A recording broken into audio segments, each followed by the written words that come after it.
Hormuz കടലിടുക്ക് അടഞ്ഞുകിടക്കുകയാണെങ്കിൽ പോലും ഇറാനെതിരായ സൈനിക നീക്കം അവസാനിപ്പിക്കാൻ തയ്യാറാണെന്ന് അമേരിക്കൻ പ്രസിഡന്റ് ഡൊണാൾഡ് ട്രംപ് സഹായികളോട് പറഞ്ഞതായി വാൾസ്ട്രീറ്റ് ജേണൽ റിപ്പോർട്ട് ചെയ്തു. ലോകത്തെ ഏറ്റവും പ്രധാനപ്പെട്ട കപ്പൽ ചരക്ക് ഗതാഗത പാതകളിൽ ഒന്നായ ഹോർമൂസ് കടലിടുക്ക് ഇറാന്റെ നിയന്ത്രണത്തിൽ തുടർന്നാലും നിലവിലെ സൈനിക നടപടികൾ അവസാനിപ്പിക്കാൻ അമേരിക്കൻ പ്രസിഡന്റ് ഡൊണാൾഡ് ട്രംപ് സന്നദ്ധത പ്രകടിപ്പിച്ചതായി റിപ്പോർട്ട് വന്നത്. വാൾസ്ട്രീറ്റ് ജേണലാണ് ഭരണകൂട വൃത്തങ്ങളെ ഉദ്ധരിച്ച് ഈ നിർണായക വിവരം പുറത്തുവിട്ടത്. യുദ്ധം നീണ്ടുപോകുന്നത് ഒഴിവാക്കാനാണ് ട്രംപിന്റെ ഈ പുതിയ നീക്കമെന്നാണ് സൂചന. ഹോർമൂസ് കടലിടുക്ക് തിരിച്ചുപിടിക്കാനുള്ള സങ്കീർണമായ സൈനിക നീക്കം കാരണം യുദ്ധം 4 മുതൽ 6 ആഴ്ച വരെ നീളാൻ കാരണമാകുമെന്നാണ് ട്രംപും ഉപദേഷ്ടാക്കളും വിലയിരുത്തുന്നത്. താൻ നിശ്ചയിച്ച സമയപരിധിക്കുള്ളിൽ യുദ്ധം അവസാനിപ്പിക്കാനാണ് പ്രസിഡന്റ് ആഗ്രഹിക്കുന്നത്. ഇറാന്റെ നാവിക മിസൈൽ ശേഷികളെ തകർക്കുക എന്ന പ്രാഥമിക ലക്ഷ്യം പൂർത്തിയായാൽ യുദ്ധം നിർത്താനാണ് ട്രംപിന്റെ ആലോചന. ഹോർമൂസ് കടലിടുക്ക് തുറക്കുന്നത് ഉടൻ സാധ്യമായില്ലെങ്കിലും അത് പിന്നീട് നയതന്ത്ര ചർച്ചകളിലൂടെയോ സഖ്യകക്ഷികളുടെ സഹായത്തോടെയോ പരിഹരിക്കാമെന്നാണ് ട്രംപ് കരുതുന്നത്. കടലിടുക്ക് തുറക്കാൻ അമേരിക്കൻ സൈന്യം നേരിട്ടിറങ്ങുന്നതിനു പകരം ഗൾഫ് രാജ്യങ്ങൾ, നാറ്റോ എന്നിവരുടെ നേതൃത്വത്തിൽ ഒരു സംയുക്ത നീക്കം നടത്താനുള്ള സാധ്യതയും ട്രംപ് പരിഗണിക്കുന്നുണ്ട്. ഇറാനുമായി കരാറിലെത്താൻ വൈറ്റ് ഹൌസ് ഏപ്രിൽ 6 വരെയാണ് സമയം നിശ്ചയിച്ചിരിക്കുന്നത്.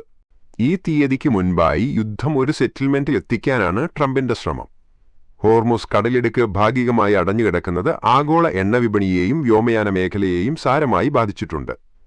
അതുകൊണ്ടുതന്നെ ദീർഘകാല യുദ്ധത്തേക്കാൾ നല്ലത് എത്രയും പെട്ടെന്ന് യുദ്ധം നിർത്തലാണെന്ന നിലപാടിലാണ് അമേരിക്കൻ ഭരണകൂടം. ഫെബ്രുവരി 28 ആരംഭിച്ച യുദ്ധത്തിൽ ഇതുവരെ 1000-ലധികം പേർ കൊല്ലപ്പെട്ടതായാണ് കണക്കുകൾ. ഇറാന്റെ പരമോന്നത നേതാവായിരുന്ന ആയതുല്ല അലി ഖാംനെയി കൊല്ലപ്പെട്ടതിനെ തുടർന്ന് മേഖലയിൽ സംഘർഷം അതിരൂക്ഷമായി തുടരുന്നതിനിടയിലാണ് ട്രംപിന്റെ ഈ പുതിയ നിലപാട് പുറത്തുവരുന്നത്. മേഖലയിലെ US സൈനിക ആസ്തികൾക്ക് നേരിട്ട തിരിച്ചടിയും തന്ത്രപ്രധാനമായ ഹോർമൂസ് കടലിടുക്കിന്റെ അടച്ചുപൂട്ടലും ട്രംപിന്റെ കണക്കുകൂട്ടലുകൾ തെറ്റിക്കുകയാണ്. ഇറാനെതിരായ പോരാട്ടത്തിൽ ട്രംപിനെ തളയ്ക്കാൻ സാധ്യതയുള്ള പ്രധാന വെല്ലുവിളികൾ നിരവധിയുണ്ട്. ഇറാന്റെ ഭൂഗർഭ തുരങ്കങ്ങളിൽ സൂക്ഷിച്ചിരിക്കുന്ന സമ്പുഷ്ടീകരിച്ച യുറേനിയം പിടിച്ചെടുക്കുക എന്നത് US കമാൻഡോകൾക്ക് വൻ വെല്ലുവിളിയാണ്. വൻതോതിലുള്ള സ്ഫോടക വസ്തുക്കളും ഖനനയന്ത്രങ്ങളും ഉപയോഗിച്ചു വേണം ഈ കോട്ടകൾ തകർക്കാൻ. എന്നാൽ ഇതിനിടയിൽ ഇറാന്റെ ഡ്രോൺ മിസൈൽ ആക്രമണമുണ്ടായാൽ 100 കണക്കിന് US സൈനികർ കൊല്ലപ്പെട്ടേക്കാം.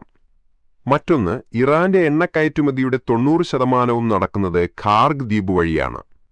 ഇത് പിടിച്ചെടുക്കാൻ ശ്രമിച്ചാൽ തങ്ങളുടെ എണ്ണശേഖരത്തിന് ഇറാൻ തന്നെ തീയിട്ടേക്കാം. ഇത് വ്യോമാക്രമണങ്ങളെ തടസ്സപ്പെടുത്തുന്ന കറുത്ത പുകപടലങ്ങൾ സൃഷ്ടിക്കും. സൈനിക വിദഗ്ധർ ഈ നീക്കത്തെ ആത്മഹത്യാപരം എന്നാണ് വിശേഷിപ്പിക്കുന്നത്. ഹോർമൂസ് കടലിടുക്കിലെ ഭീഷണിയാണ് മറ്റൊന്നും. ലോകത്തെ എണ്ണനീക്കത്തിന്റെ ജീവനാഡിയായ ഹോർമൂസ് കടലിടുക്ക് ഇറാൻ ഏകദേശം അടച്ചുകഴിഞ്ഞു.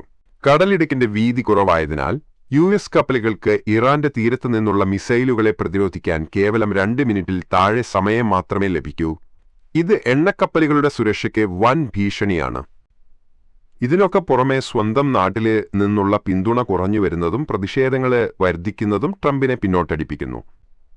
അമേരിക്കയിൽ ഇടക്കാല തിരഞ്ഞെടുപ്പ് അടുത്തിരിക്കെ മറ്റൊരു അനന്തമായ യുദ്ധത്തിലേക്ക് രാജ്യം നീങ്ങുന്നതിൽ അമേരിക്കൻ ജനതയ്ക്ക് താൽപ്പര്യമില്ല. സ്വന്തം അണികളിൽ നിന്നുപോലും ട്രംപിന് ഇക്കാര്യത്തിൽ വിമർശനം നേരിടേണ്ടി വരുന്നുണ്ട്. അതേസമയം ഗൾഫ് രാജ്യങ്ങൾ ഇറാനെ പൂർണ്ണമായും സൈനികമായി പരാജയപ്പെടുത്തണമെന്ന നിലപാടിലാണ്. ഹോർമൂസ് കടലിടുക്ക് തുറക്കാതെ യുദ്ധം അവസാനിപ്പിക്കുന്നത് മേഖലയിലെ സുരക്ഷയെ ബാധിക്കുമെന്ന് ഇവർ ആശങ്കപ്പെടുന്നു.